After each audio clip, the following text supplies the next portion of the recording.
What it do, baby? It's Milky Flow here, back with another video, and today we're going to be ranking the shooting badges in NBA 2K22 because I feel like there's a little bit of misconception around some of the shooting badges this year.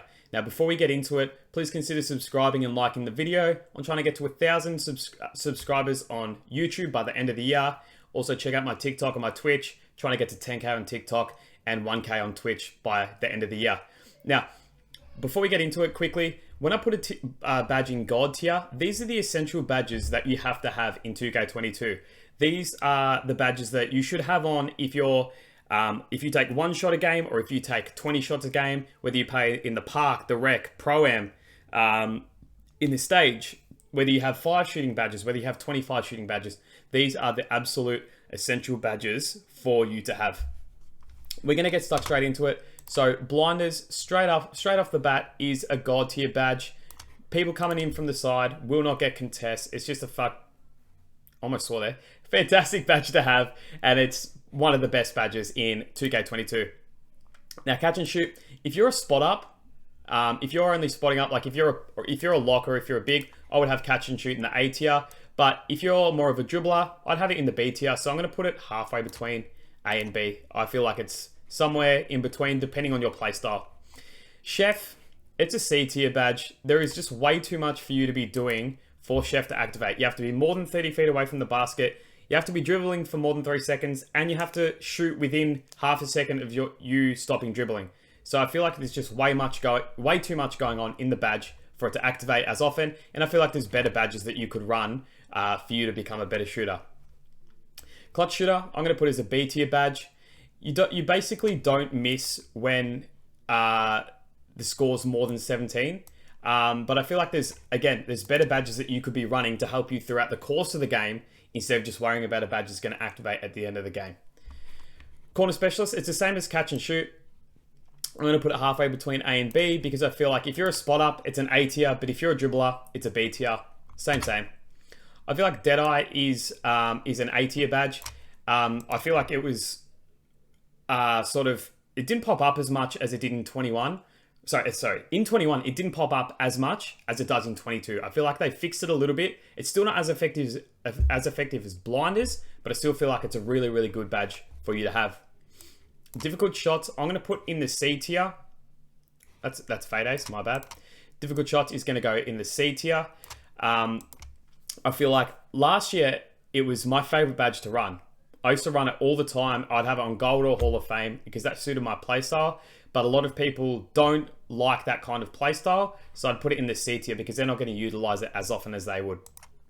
Fade Ace is another C tier badge. It's just for post fades only. It's not like deep fades last year. It's for post fades only. So I feel like you only use this badge if you're like a post scorer that's going to be taking a few fadeaways in the post. So for a lot of people, this badge won't activate very often. Green Machine is a B tier badge. I feel like that, again, there's other badges that you could be utilizing throughout the course of the game because Green Machine only pops up after your second green in a row. So let's say you take 5 shots in the park, in a game of park. This badge only pops up on your 3rd shot. So it's only activating for 3 out of your 5 shots. There's better badges that you could be using that's going to help you throughout the whole game as opposed to just 3 of your shots. Hot Zone Hunter is a God tier badge. If you are a spot up, right, and you have catch and shoot, corner specialist, hot zone, and blinders, you basically won't miss from the corner. All those badges combined together are going to make an absolutely lethal combination, and Hot Zone Hunter plays a huge part in it. I know last year, if you ran it on Hall of Fame, you got like a 15% boost to your hot zones. So this badge is an absolute essential for every single shooter. Limitless Spot Up is our first trash tier badge. You need to be more than 30 feet away from the basket and it's only off catch and shoot situations. I feel like if you're playing spot up and you're catching and shooting, you're not going to be standing that far away from the basket. You're either going to be on the wings or you're going to be in the corners. You're not going to be 30 feet away from the basket. So Limitless is our first trash tier badge. Lucky number 7, I'm going to put it in the B tier. I really like this badge because I like to get out on the fast break a lot.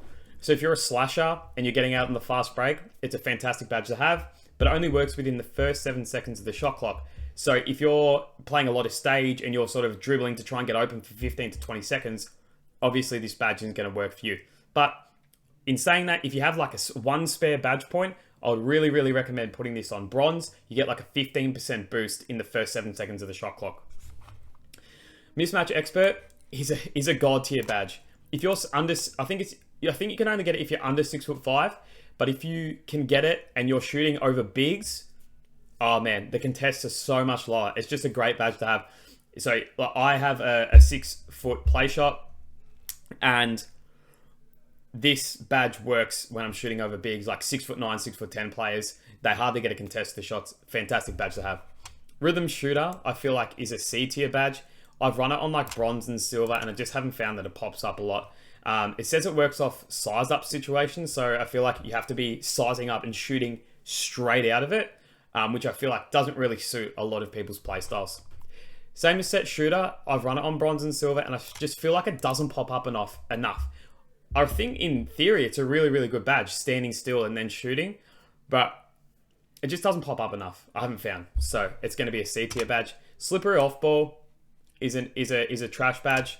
I only ran it last year for my big, so that I could get a little bit of space to try and catch oops, and that was it. I ran it on bronze, and that's it. But I feel like this year, because of like the way that the game's played, I feel like Slippery Off Ball just isn't a great badge. Sniper is our last god tier badge. This is the best badge in 2K22. You get a huge, enormous boost to your slightly earlys and slightly lates, and you even get a slight boost to your green window. Shots taken in the middle of the green window get like a 2 to 3% boost. Slightly earlys get like a 15% boost, and slightly lates get like a 12% boost. It's the best badge in 2K22 for shooting. I would recommend running it on either gold or Hall of Fame. There's no real point running on silver or bronze. I personally run it on gold, but I know a lot of people that do run it on Hall of Fame. Stop and Pop is a great badge for the dribblers. I personally run it on silver because I'm dribbling and then shooting off. So I'm dribbling, stopping, and then shooting. I feel like it pops up a lot, and I reckon it helps me out. But 2K Labs haven't put out any data on Stop and Pop yet, but it does come up a lot in the top right corner when I'm dribbling and then shooting.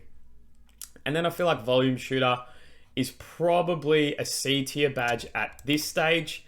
I'm not too sure exactly the boost that you get from taking more shots. I know last year in 21, you either need to run it on bronze or Hall of Fame. The boost in silver and gold just weren't there at all. But again, if you're a spot up and you're only taking 2 or 3 shots a game, there's no point you running Volume Shooter. I feel like it's a much, much better badge for the 5v5 courts rather than the 2v2 or the 3v3. So yeah, that's it. Thanks for joining in. Let me know down in the comments what you guys would change to this list, if you found that one badge works better for you, or if another badge you would drop down a tier because you feel like it doesn't pop up enough. Let me know down in the comments. And again, please consider liking and subscribing, trying to get to 1,000 by the end of the year. But other than that, we're out. Thanks for watching and enjoy.